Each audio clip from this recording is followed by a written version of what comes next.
In front of me is HONOR X7b, and today I would like to show you how you can disable Google Passwords Autofill.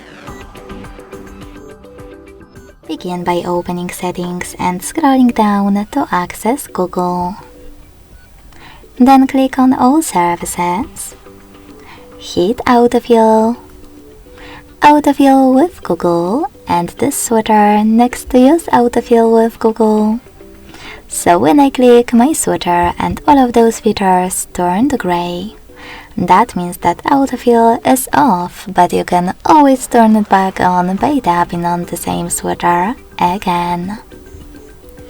Thanks so much for watching. If you enjoyed this video, don't forget to leave a like, comment and subscribe. Bye!